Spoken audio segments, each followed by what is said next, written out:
Gulf Air relocates operations amidst regional conflict. Gulf Air, Bahrain's national carrier, has been forced to adapt drastically in response to escalating regional tensions following recent military actions involving the United States, Israel, and Iran. With Bahrain closing its airspace indefinitely, the airline has moved its fleet to Saudi Arabia while establishing a temporary operational base in Dammam to maintain limited service. This shift reflects the severe disruptions faced by Gulf carriers, but Gulf Air's situation has been particularly acute due to Bahrain's strategic importance as a host nation for significant U.S. military assets, making it a high-risk target.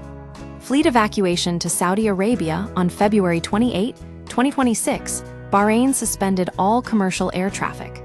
For over 10 days, Gulf Air was effectively grounded.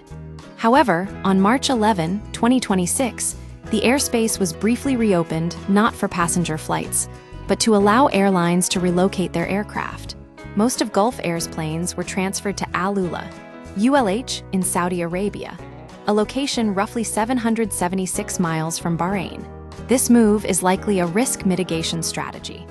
Al Ula's distance from Iran and Saudi Arabia's relatively lower profile as a direct military target make it a safer haven for the fleet.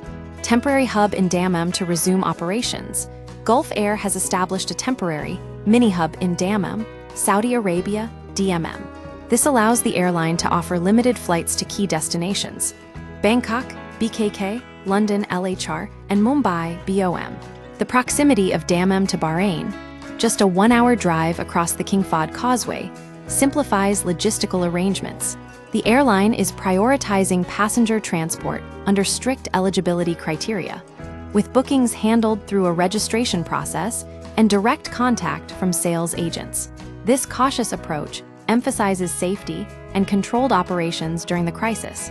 Gulf Air will be supporting passengers with an opportunity to travel during the temporary closure of the Kingdom of Bahrain's airspace by operating special flights to the Kingdom of Saudi Arabia from select destinations across its network.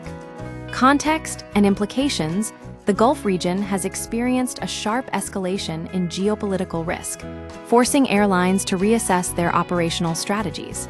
The closure of Bahraini airspace is a direct consequence of heightened military tensions, and Gulf Air's relocation demonstrates the immediate impact on civilian aviation. The airline's reliance on Saudi Arabia highlights the broader power dynamics in the region. Saudi Arabia's relative stability provides a temporary lifeline for Gulf Air, but the long-term implications depend on the resolution of the conflict. The situation underscores the vulnerability of air transport in times of crisis, and Gulf Air's response, while pragmatic, is a stark reminder of the broader instability affecting the Middle East. The airline's ability to adapt and maintain some semblance of service will be crucial for its survival as the conflict unfolds.